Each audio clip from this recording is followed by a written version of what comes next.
Hello students, आइए quick questions की series में आज हम करते हैं लीनियर प्रोग्रामिंग। बच्चों, होता क्या है कि लीनियर प्रोग्रामिंग का क्वेश्चन हमेशा एक बड़ा क्वेश्चन होता है, यानी लॉन्ग आंसर या वेरी लॉन्ग आंसर। तो क्या इसमें ऑब्जेक्टिव क्वेश्चंस बनाए जा सकते हैं? क्या इस या वन मार्कर्स बनाए जा सकते हैं? बिल्कुल बनाए जा सकते हैं, और वो बेस्ड होंगे आपकी कोर नॉलेज पर। तो अगर कोर नॉलेज अच्छी है तो आप वन मार्कर्स क्रैक कर पाओगे, और नहीं तो घबराने की जरूरत नहीं है। इन वन मार्कर्स के बेस पर आप अपनी नॉलेज को बढ़ा सकते हो। तो आइए पहला क्वेश्चन करते हैं। पहला क्वेश्चन है,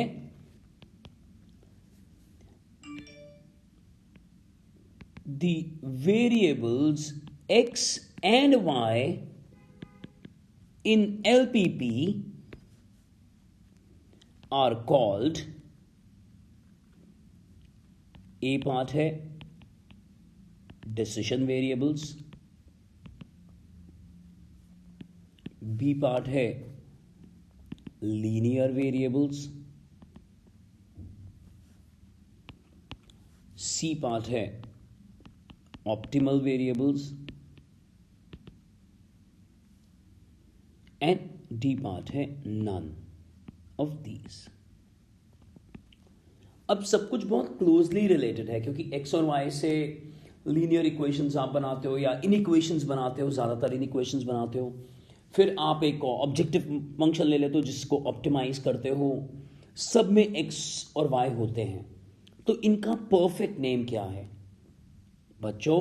एक्स और वाई को बोलते हैं डिसीजन वेरिएबल्स, क्योंकि अल्टीमेटली चाहे हम सब्जेक्टिव की बात करते हैं, चाहे हम ऑब्जेक्टिव फंक्शंस की बात करते हैं, अल्टीमेटली तो क्या लिया जाता है? डिसीजन।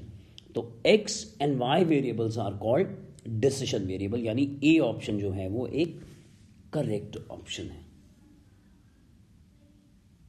आइए आगे बढ़ते हैं। In some linear programming problem,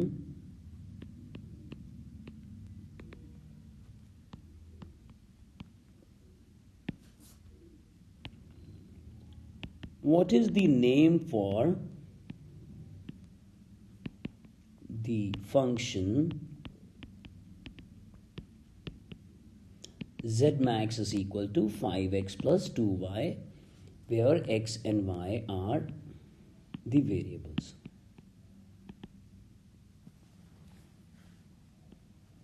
बताइए क्या नाम होता है? नहीं तो क्वेश्चन नंबर 1 का जो मैं सॉल्यूशन बता रहा हूं वहां पे मैंने कुछ बातें बोली है, वापस जाइए, वहां से ढूंढिए और इस क्वेश्चन का आंसर मिलेगा। सोचिए। जी हां, इस फंक्शन को हम कहते हैं ऑब्जेक्टिव फंक्शन, यानी जिस पर बेस्ड होता है टारगेट। अल्टीमेटली सार एक्स और वाई की जो वैल्यूज निकलती हैं रिस्ट्रिक्शंस के बेसिस पर या इन इक्वेशंस के बेसिस पर, तो वो जो एक्स और वाई है वो यहां पुट कर दिया जाता है ताकि फाइनल आंसर जो है वो निकल आता है। तो इसीलिए z मैक्स को बोला जाता है ऑब्जेक्टिव फंक्शन। ये है ऑब्जेक्ट। आइए आगे बढ़ते हैं। थर्ड क्वेश्चन, मैं यहां एक डायग्राम बना रहा हूं और ये डायग्राम कुछ इस तरह का है।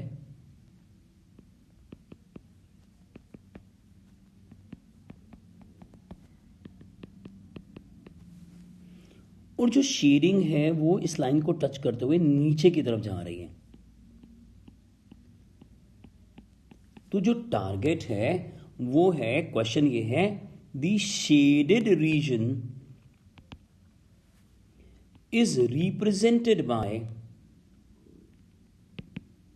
ऑप्शंस में दे रहा हूं आपको, a x plus y greater than equal to 2, b x plus Y less than equal to 2, c x plus y greater than equal to -2, and d x plus Y less than equal to -2। देखिए, class 11th में भी आपने ऐसा करा होगा। Well, अगर मैं reverse answering की बात करता हूं तो सी और डी तो ऑप्शंस नहीं हो सकते, सीधी सी बात। या तो ऑप्शन आएगा ए से और या फिर ऑप्शन आएगा बी से। अब ध्यान से देखिए, ये जो शेडिंग है, ये शेडिंग 0,0 को ओबे कर रही है, यानी 0,0 भी इसमें इंक्लूडेड है, इसमें आया हुआ है। तो यहां लेफ्ट हैंड साइड पर 0,0 पुट करके देखिए और उसका कंपैरिजन देखिए क्या है 2 से। क्योंकि 0 जो है वो लेस देन 2 है, तो x plus Y clearly less than equal to 2 होगा और करेक्ट आंसर होगा ऑप्शन बी, यानी option B x plus Y less than equal to 2 एक करेक्ट ऑप्शन है यहां पर।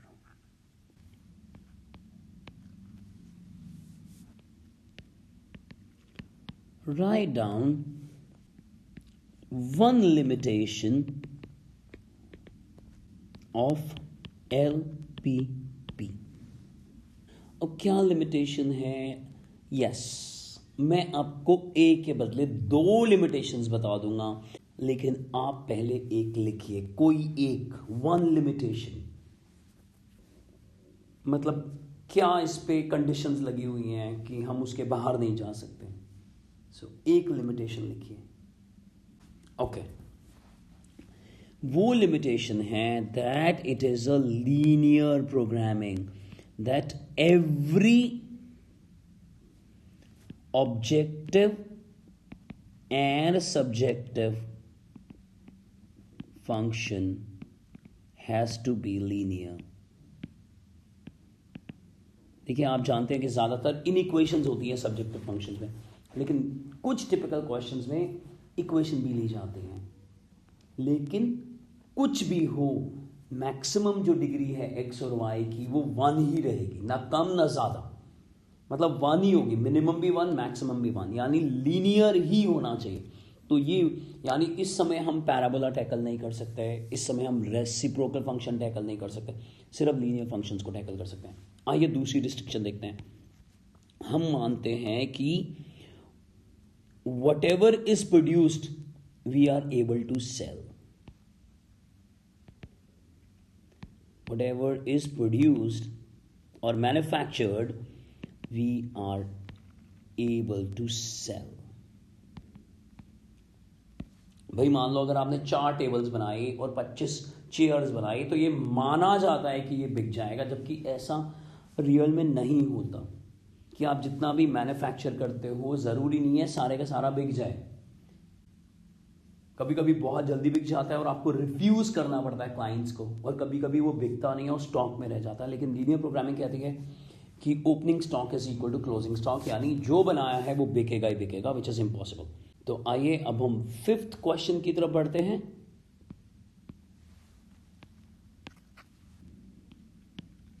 If a manufacturer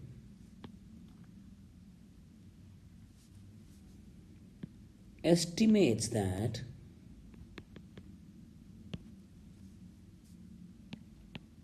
from the sale of one table she or he can make a profit of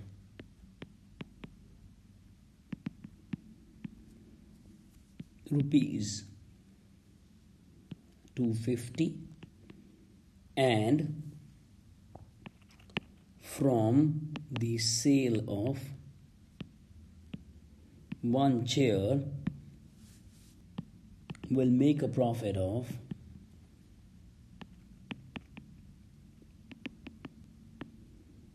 rupees 100, where x and y are the number of tables and chairs respectively.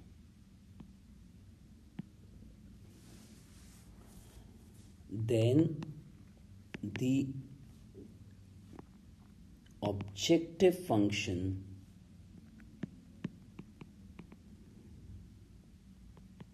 is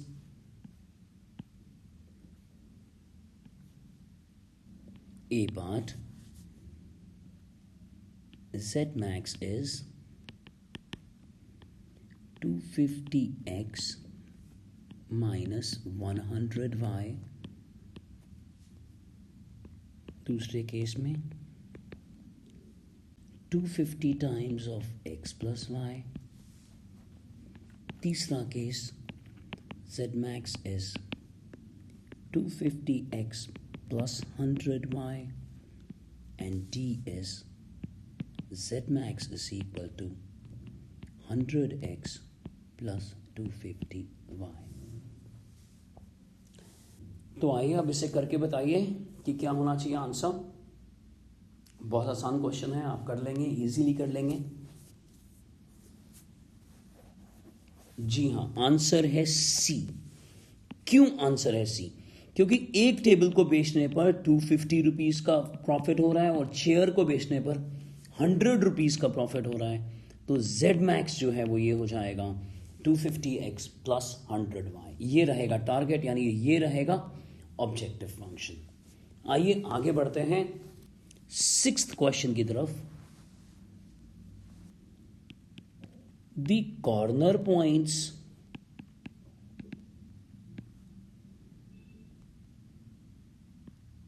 of feasible, यानी जिसमें common shading होती है, feasible reason is determined by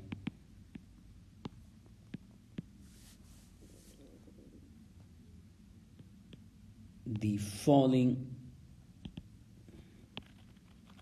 system of linear inequations और inequalities। और वो क्या क्या है? 2x plus y less than equal to 10, x plus 3y less than equal to 15, और साथ में दो नॉन नेगेटिव कंस्ट्रेंट्स दिए हुए हैं।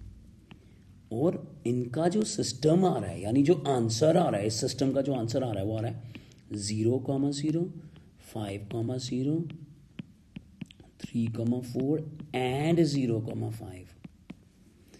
क्वेश्चन अभी खत्म नहीं हुआ। Let z is equal to px plus qy, where p and q both are greater than 0। Question है if the maximum occurs eight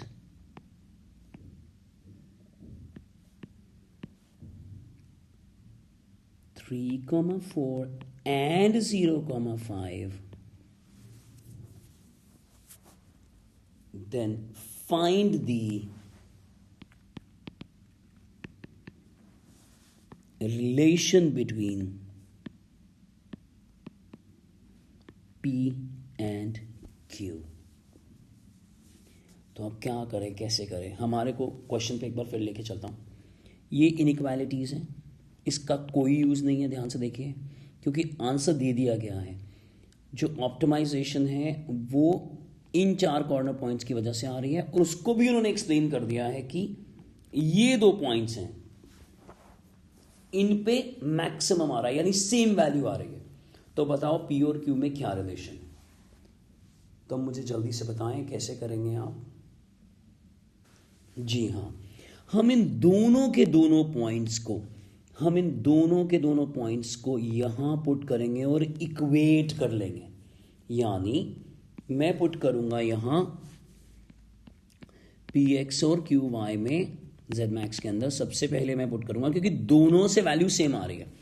तो मैं क्या पुट करूंगा? सबसे पहले 3 पुट करूंगा, तो 3p प्लस 4q, और दूसरी तरफ मैंने क्या पुट करना है? 0,5, और इक्वेट कर देना, यानी 0 times of p plus 5 times of q। तो मेरे पास जो रिलेशन निकल कर आएगा वो रिलेशन निकल कर आएगा that 3p is equal to q। ये रिलेशन निकल के आ रहा है। और अगर ये मल्टीपल चॉइस क्वेश्चन होता तो आप उनमें से दी हुई किसी ऑप्शंस को, जो कि यही उनमें से एक ऑप्शन ये ज़रूर होती, तो इसको टिक कर देते, और ये आंसर आ रहा है हमारे पास। आइए आगे बढ़ते हैं। ये है 7th क्वेश्चन। 7th क्वेश्चन में भी एक डायग्राम है। डायग्राम कहता है कि ये पॉइंट्स दिए हुए हैं आपको,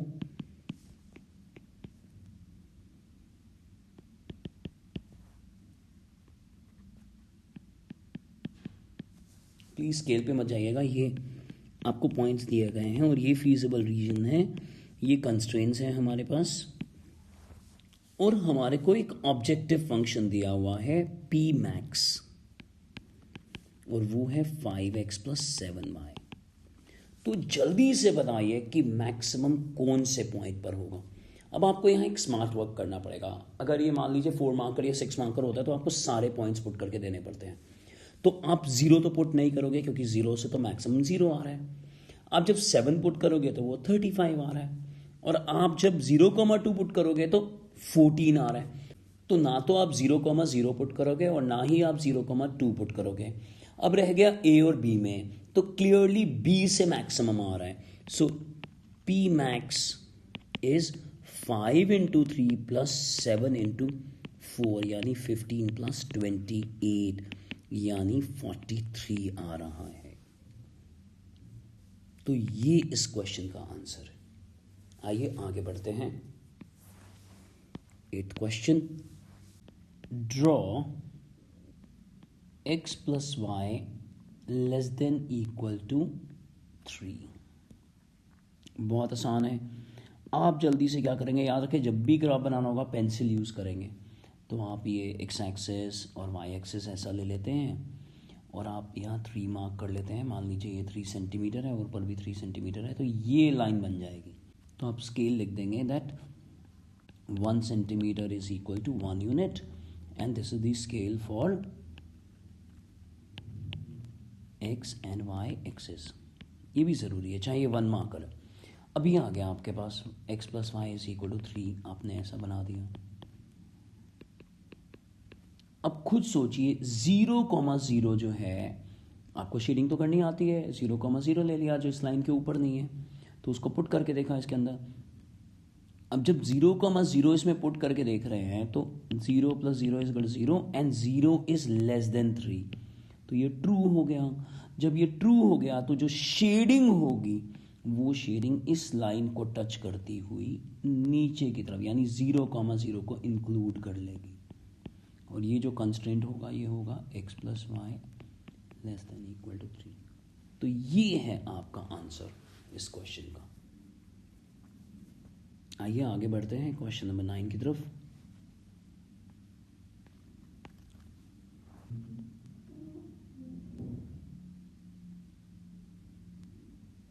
For any LPP linear programming problem, the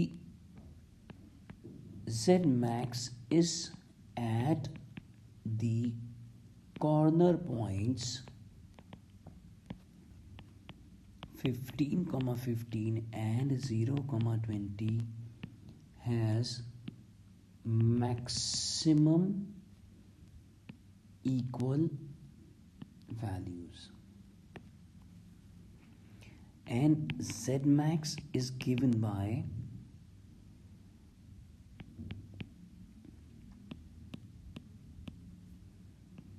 mx + ny. Then the relation between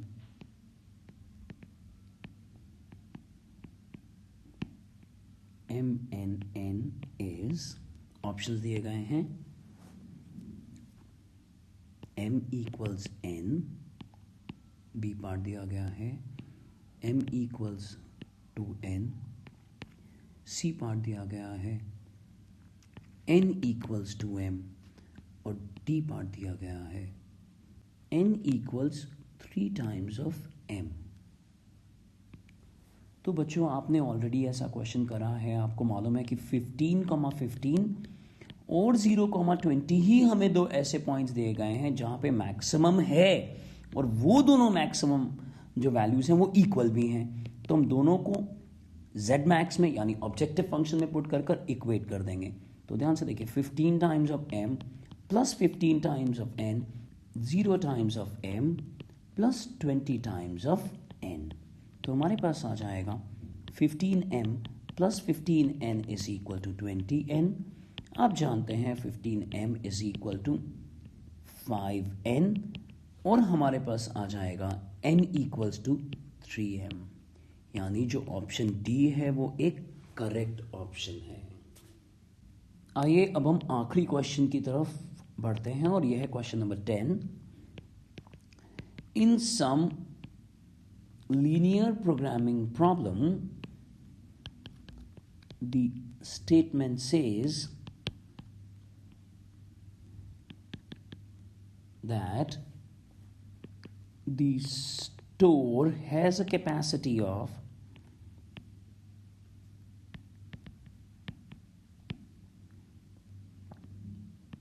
5,000 kgs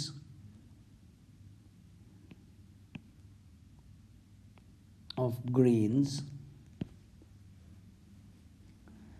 and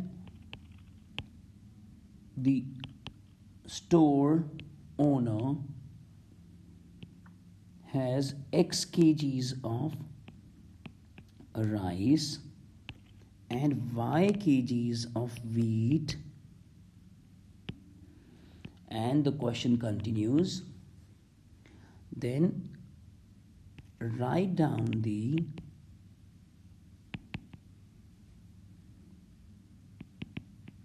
inequation